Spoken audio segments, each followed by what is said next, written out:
Parker, who the heck is going to play on offense in this bowl game? They gotta play another football game in this month. They got to close out this season against Navy in the Armed Forces Bowl. Who the heck's going to play on offense? Who the heck's going to play at wide receiver in this game? Are they not going to have any wide receivers whatsoever? Just run the ball the entire game? Dang. I mean, could you see Elijah Thomas as early as December 27th Hey, in let's an go. OU uniform? Get him out there. Have tryouts on campus. The fraternities out there, you know. Get some guys out there running routes. Yeah, the cupboard might be pretty bare come the end of the month, Tyler. You look down the list, Tyler, at receivers that will be available for the bowl game. Oh, no. Okay. Here's the list as of right now. I'm going to write these down. Obviously, we don't know what Deion Burks and Andrell Anthony's health situations are going to be like. So set those aside for a second.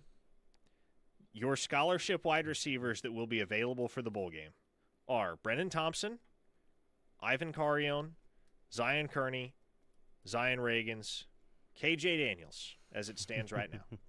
How many combined touchdowns? I mean, maybe I should just do combined catches, but certainly combined touchdowns are amongst that group. It's got to be How many less does than Brennan 10, Thompson right? have? He's the only one that's caught a touchdown pass as a Sooner. That is – hey, OU should try to win this game without throwing a pass.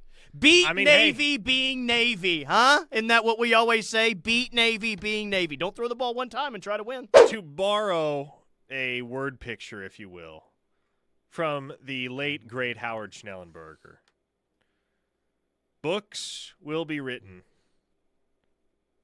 symphonies composed about the Oklahoma 2024 receiving corps that never was. I don't know if I'm going to read that book, I'll be honest with you. That's a very, very sad song. I don't really listen to all that many sad songs. Yeah, it's going to be a very, what's the word? Very depressing style of documentary where the color grading is shifted blue and there's tragic music behind it, solemn music behind it. From the 405 on the text line, it says, what a great job Emmett Jones is doing. How overrated can you be as a recruiter and developer of talent? I would genuinely love to know. Genuinely. Explain this to me like I'm 5. How can you look at what's going on with the wide receivers right now and conclude that any of it is Emmett Jones' fault? Any of it? I mean, I'll play along with you here. Okay. Yes, they were decimated at wide receiver this year. Sure. But can he not recruit and develop talent enough to where some of these young wide receivers can't make an impact even in year one? I'm just trying to help out the conversation here. Sure. When you're leaning on true freshmen, and true freshman walk-ons, mind you, because you have to, obviously you're not in an ideal circumstance. And the expectation should never be, and should never have been with guys like Ivan Carrion and KJ Daniels and Zion Reagans, that they were going to make an impact right off the bat. The one guy that we had said on signing day last year and thereafter, okay, maybe he gives you something immediately, was Zion Kearney. Zion Reagans offers some intriguing gadget possibilities, but the one wide receiver that probably makes the biggest dent as a freshman, and if any of them do, Zion Kearney. So it was very clear going into the year that Emmett Jones, and even going into that recruiting cycle, that Emmett Jones didn't need to, at least under normal circumstances, recruit guys that were going to have to play as true freshmen, because there was no reason to expect, Tyler, that any of those guys were going to have to play as true freshmen, because you had the 5 guys that were injured all year, Farouk, Burks, Anthony, Anderson, and Jaden Gibson. You also had J.J. Hester. You had Brennan Thompson. And so when you're going on, like, how many targets were there realistically, even if a couple of those guys got injured, for your true freshmen? Who could have foreseen that by season's end, the top 6 of those guys would all be hurt? It's just, to me, you can't fault Emmett Jones for any of what has gone down, because Emmett Jones had absolutely no control over what went on with his room from an injury standpoint, and he could not have planned for that. There was a 580 listener that said, glad the wide receiver room is being cleaned out. It needed to be. Won't be hard to get better. A 940 listener says, you're both drama queens. So there you go. I was just bringing up what happened. What are we drama queens for? Blue of Green Country just says, weak-ass receivers need some dogs. Wow. Dogs play through the pain.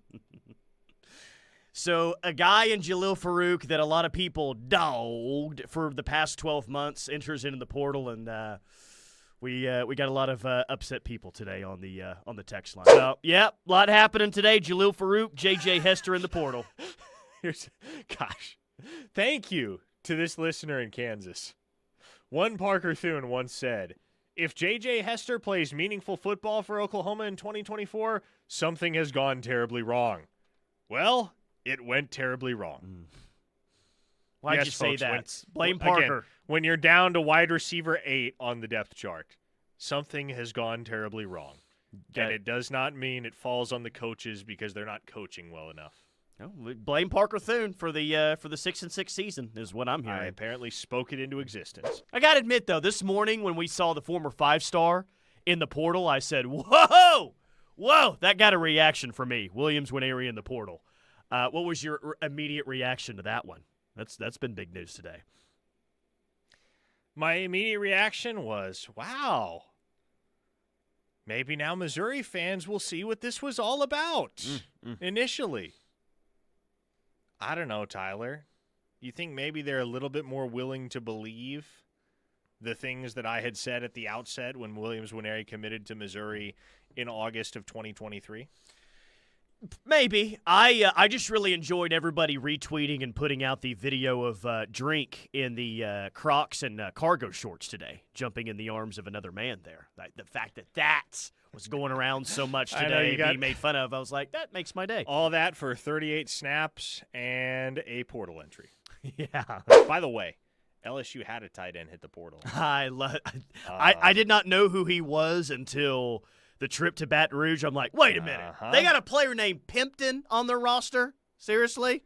Kamorian Pimpton. Pimpton just hit the portal today. 2 years of eligibility left. I think OU gets involved there. Yeah, that Pimpton would be Pimpton and Nitro Tuggle. He is from Fort Worth. Kamorian Pimpton is flipped from Vanderbilt to LSU on signing day back in the 2023 class. Genuine question. Because it feels like whoever OU targets in the portal, it's the wrong guys for some people. Would you rather, and obviously what you would love to have when you get in the transfer portal and start looking around is guys that have played at a high level in the P4. But you only get so many of those guys, and they're usually in high demand. Would you rather have dudes that were studs at the G5 or FCS level? Absolute ballers. And the presumption is, okay, they're ready to level up and able to level up. Or would you rather have guys that have played P4 ball but maybe haven't seen the field a whole lot, maybe haven't produced a whole lot, guys that are a little bit more speculative if you take them? I want as much of a proven track record as possible. Can I just say that? Sure. Because I'm not one that, I like this guy because he's from Georgia versus Northern Illinois. Well, I mean, it goes both ways, right? Well, You're trying to chase Georgia right now. This guy clearly wasn't good enough to play at Georgia, so you want to take him. I mean, you know what I mean? I'm going to try not to get too hung up on that. What I want is for this staff to make the best evaluations possible, for the NIL to get to work, for them to go out and spend. I don't really care where they're from. I want them to evaluate who the best players are in the portal, evaluate that, and go get said players and fill out the best roster for next year. That's what I want. I think the reality is, to kind of close the loop on that question, or my take on that question is, the guys that are studs in the G5 and the guys that are just kind of there at the P4 level are probably about the same caliber of player. Because the guys that are just kind of there in the P4 could transfer to a G5 school and be studs. And the guys that are studs in the G5, maybe they're studs at the P4 level. You think about a guy like Trey Harris or Jared Verse, Braden Fisk comes to mind. Those guys' level of play and their style of play translated. But there's also a chance those guys get to the P4 level and they're just kind of there as well. I just want the best players available in the portal. I don't really care where they come from, but the staff has got to hit it right, and they got to hit it out of the park. They've got to.